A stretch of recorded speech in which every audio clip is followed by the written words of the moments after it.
Hello and welcome to the GPP Hail Mary NFL podcast for Week 15. I'm Big Italy 42. He's Josh Shepardson at BChad50. We're talking about some of your top plays here for tournaments for this week, and lots of good options, lots of meaningful games as we've been talking about all week. You want to, for the most part, target players in meaningful games, and the ones that aren't meaningful games, they still got to get paid too. So you want to end the season strong, things of that nature. But lots going on this week. Starting off with Carson Palmer, and the at Philadelphia part is a key part there, and also the fact that Carson Palmer's just been phenomenal this year. He's got a ton of weapons in this offense, and David Johnson's been good. You got 3 good receivers, and you just have an awful secondary for him to pick on also. So Carson Palmer, one of those guys that's been consistently very good, but still pretty under-owned most weeks. Yeah, and I mean, this week you could really pick any quarterback not named Russell Wilson is pretty much a contrarian selection. He was owned on almost 25% of the Thursday snap rosters on FanDuel, but by Palmer standards, he was owned outside the top 5 quarterbacks, so that's even lower than I would have expected. He's facing the second most giving fantasy defense in football to quarterbacks this season, the Eagles. They've had no answer, giving up a ton of points on DraftKings and FanDuel. Palmer's been awesome. And as you noted, that at Philly is a big thing because kept the spread a little bit smaller than I would have expected.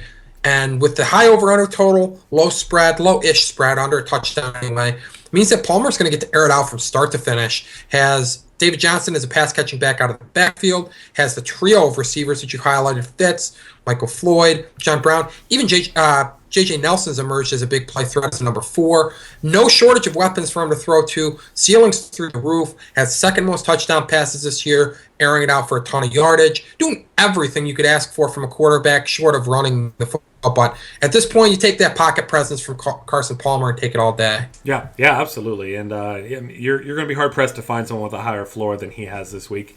Matt Stafford, one of these guys who earlier in the season really struggled. Bring in a new offensive coordinator. Not sure why there's not a new head coach yet, but that's a different argument. Matt Stafford, though, kind of looks rejuvenated in this new system. Got to it late last week, but in DFS, while it's frustrating to see your fantasy points come late, doesn't really matter when you get them. You can always just not watch the game and worry about it later, which we know none of us are doing. But Matt Stafford, I mean, he's got weapons in this offense. Golden Tate actually outproduced Calvin Johnson the last couple weeks when he's been dealing with injury, but we know Johnson's still the elite upside option as well. We saw him on Thanksgiving. Everyone saw him on Thanksgiving. If you don't like football, you saw him. And Matt Stafford certainly has some big-time upside because this is still a team that just doesn't have a consistent running game either. Yeah, and I mean, the Saints have been the well that everybody's gone to over and over and over again this year. And there's been no drought at that well. A lot of water to be had, or in this case, a lot of fantasy points to be had picking on that Saints secondary. They can't stop the pass. They're the only defense in the league that's allowed more than 30 touchdown passes this year, and it's not even close. They've allowed 36. Next closest team has allowed 29. You got a 7 touchdown gap. They can't stop anybody, and Stafford's better than just anybody. He's playing at a slightly above average level. He's played really well with Jim Bob Cooter as the offensive coordinator. And quietly, he's completed a career-high 65% of his passes. You don't think of Stafford as a guy who completes a lot of passes, usually a guy who's historically just needed volume to put up numbers. But this year, he's actually been fairly efficient, taking care of the football since the bye week, throwing 11 touchdowns to just 2 interceptions since that bye in week 9, and averaging over 260 yards passing per game in that time frame. So I like what Stafford's doing. I like the matchup. Gotta love his receivers. And about that Calvin Johnson thing, I saw an interesting tweet from, I believe it was somebody from Pro Football Focus within the last day or two, talking about Calvin Johnson's decline being somewhat overblown, and the fact that they actually fell into that trap until they looked at the matchups. Calvin Johnson's faced top corners all year. Brandon Browner and whatever is in that secondary is not a top corner for the Saints, so I expect Calvin Johnson to have a big game. And obviously, if he has a big game, that's fueled by Matthew Stafford. Yeah, and I mean, like you said with the top corners, I mean, it's more so Stafford not wanting to throw at those corners than the fact that Calvin Johnson couldn't beat them. So even more narrative there. Next up, Shoelace, Denard Robinson. You mentioned me before the show, seeing that TJ Yeldon now listed as doubtful, not likely to play, and he was never really likely to play this week anyway. So not quite official yet, but almost a certainty that Denard Robinson is going to be the guy and get the bulk of the carries. And also, like you mentioned here, it's not like Denard Robinson is just having his first chance at a starting gig. he had it last year for a couple weeks, and I mean he was a popular value play, and he was productive too. So Denard Robinson, a guy that facing Atlanta, who really might be the ultimate, ultimate disappointment team after their great start. Like them and the Chiefs just swap positions. I mean, they are just horrible right now. Yeah, they've been the pyrite team of the league, and if you're not a nerd, that is fool's gold. And they got off to the hot start. They won a bunch of games, and they've come crashing back to earth. Mike Smith is probably sitting somewhere doing the Montgomery Burns with his hands, feeling pretty good that it's not just his fault. The Falcons were terrible the last few years, but they've given up the second most fantasy points to running backs this season on DraftKings and FanDuel. So you got a nice matchup for Denard Robinson. He played really well last year in relief of Toby Gerhart, who just flopped as a feature back there, obviously. And I was kind of surprised to see them not use Robinson more this season earlier in the year when Yeldon was healthy, just because he was so good last year. Doesn't come with the super cheap price tag that a lot of injury fill-ins do at running back, which is nice from a GPP perspective because it means that his ownership hasn't ballooned to those 25+% rates we're typically seeing with these injury fill-in backs.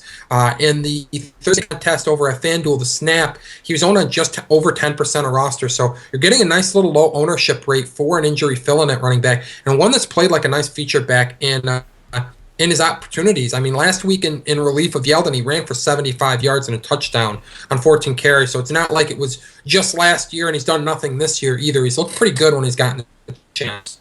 Yeah, I'm with you there. And then next up, Cincinnati Bengals in I don't want to say a must-win, but a very important game on the road against a team that they should be beating. And I personally, as a Bengals fan, not terribly concerned about this one or the one 2 weeks from now. But either way, 49ers last week looked like I don't even know what the comparison is. They looked horrible against the Browns offense. That's not very good against Isaiah Crowell, who isn't even not very good. He's below not very good. He's bad. And there's a reason why he hasn't had success really in any game this year until that game. This is a bad defense. They are better at home, but I mean, ultimately you don't just have better players because you're at home. Maybe you'll play better in front of your crowd, but either way, Bengals going to rely on the running game, you would imagine, this week, and Jeremy Hill is the perfect type of runner to bruise and batter this front seven for the 49ers. Yeah, and I mean, at this point, the 49ers, they have to be in collapse mode. They aren't playing for anything. They were just maybe for some pride after getting flat out embarrassed by the Browns last week. But if you don't have the talent to stop a team, you can be as prideful as you'd like to be. You're not going to stop that opposing team. Bengals can establish the run. Hill was unfortunately burned last week by the Andy Dalton injury and falling behind early, just didn't get touches as a result of that. But in 2 weeks before that, he totaled 184 yards and a touchdown on 38 carries. So he had been rounding into form until that hiccup last week with Andy Dalton going down. I expect to see the guy that we saw in week 12 and week 13, not the guy that we saw in week 14 when the team fell behind. Even if A.J. McCarron comes in and just game manages, Hill should have enough help with A.J. Green taking the defense away a little bit and forcing them to maybe not load up the box because A.J. Green can still get behind the defense. And we saw that last week with McCarron hitting him for a long touchdown grab. I mean, they just got burned by the Browns last week, but getting burned by running backs is nothing new for the 49ers. They've allowed the second most rushing yards this season at 133.2 per game. They've allowed the third most touchdown runs, 16. So not only are backs getting yardage, but this isn't a defense that's clamping down on the red zone either. So a lot of points to be had, I think, from the Cincinnati backfield, headlined by Jeremy Hill. Giovanni Bernard, not a bad GPP alternative either, but give me Jeremy Hill. He's the bruising back. He's the one that's going to get the goal line touches, and I think ultimately he is the highest ceiling of those two. Yeah, completely agree with you there. And then speaking of high ceilings, Antonio Brown this week is facing a Denver defense that's one of the best, if not the best, in football. But the Pittsburgh passing attack right now is the Bronco defense equivalent of a great offense, and they look unstoppable. They've put up big numbers recently. Antonio Brown has gotten his when he's wanted to. Last week you saw a good Bengals defense know that Antonio Brown's getting the ball a couple times, especially on third downs, and he still gets the ball. So Antonio Brown, one of the toughest covers for anyone this week. And as you mentioned here with Odell Beckham Jr. dealing with Josh Norman this week, I'll go ahead and not have much of a player facing Josh Norman. I don't care who he is. Yeah, and I don't dislike OBJ. I highlighted him as a GPP play in the wide receiver article earlier in the week, the Yak, and I still like him. But I wanted to give you another fresh face, and after seeing the ownership rates, Antonio Brown and OBJ both checking at 6%. I think of the two, you're more likely to see OBJ's ownership rise over the weekend. We've kind of seen that before.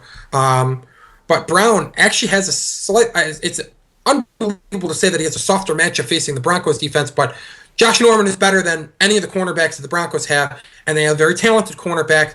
And Brown has actually been the better receiver with Big Ben than OBJ has been, just period.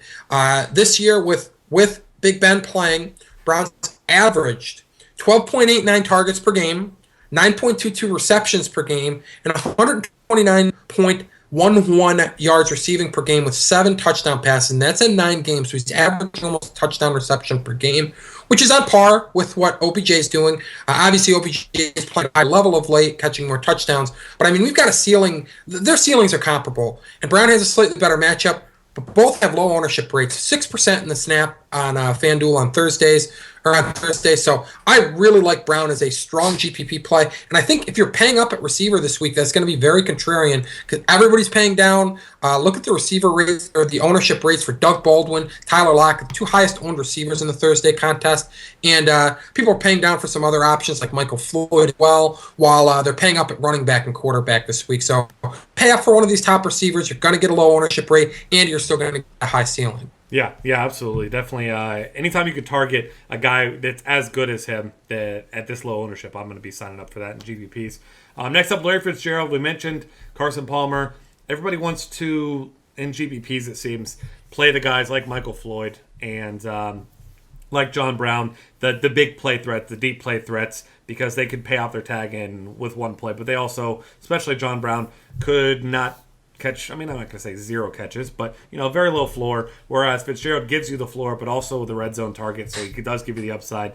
And while it'd be nice to get 100, 120 yards out of him, if you get yourself, 6 catches, 70 yards, and 2 touchdowns, you'll take that over big yardage game any day, and that's a very good Larry Fitzgerald game, not the 4 for $130 and a score. Yeah, I mean, it's a different kind of line than some of your other elite receivers, but Fitz still gets there. He gets there through his touchdown grabs, the volume of receptions. I mean, he's one of the most. He's third in the league in receptions with 96, so he gets a ton of balls thrown his way. He's 9th in targets. He's a touchdown machine, ranking tied for 13th with 7 this year. He's been kind of quiet lately compared to teammate Michael Floyd, and that's kind of reflected in the ownership rate in the Thursday contest. 12.8% ownership for Floyd, 5.1% ownership for Fitz. The other problem, I think, or the other reason I think for that ownership gap is a difference in price, but it's not like Fitz is a guy that you have to break the bank to fit on your roster. $7,300 on DraftKings, $72 on FanDuel, and I love the price point. I like the matchup. I like the combination of working with Carson Palmer. Palmer's playing at a high level, and I'll be getting a lot of Larry Fitzgerald this week. The Eagles ranked 26th, defending number 1 receivers according to Football Outsiders, so he's got a great matchup. And one of the biggest problems for the Eagles is that they're giving up a ton of touchdown grabs to receivers. 21, that's the second most touchdown grabs allowed to receivers this year.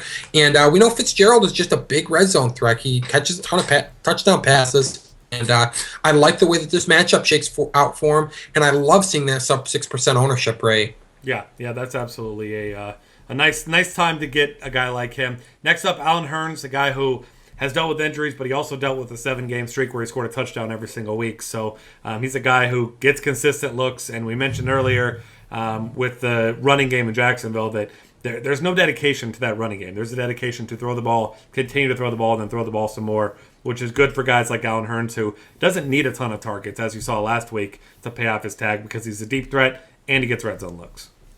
Yeah, and not to humble brag or pat myself on the back too hard, but touted Hurns last week in his first game back after a concussion, caught 3 or 4 targets for 105 yards and a touchdown, so he obviously paid off last week. But the nice thing about that line is it illustrates that it doesn't need a ton of volume to pay off his salary on either side. 56 on DraftKings, 7,000 on FanDuel.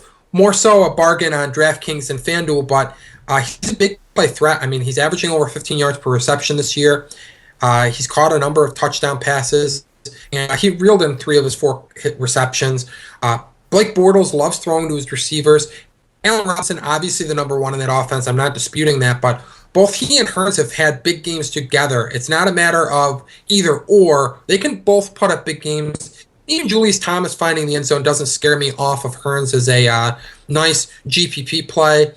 Interesting number that I saw mentioned on NFL Network is the low sack total for the Atlanta Falcons, and they have not gotten after the passer. If you can't get after the passer, Blake Bortles has more time to throw the football down the field and get a big play threat like Allen Hurns the football down the field. Love the matchup. And I like Allen Hurns again this week. And again, another guy that's low owned who's on just 4% of those FanDuel snap rosters. And I don't know what the guy has to do to get more love in the fantasy world, but if 100 plus yards and a touchdown isn't up your alley, then I'm sorry.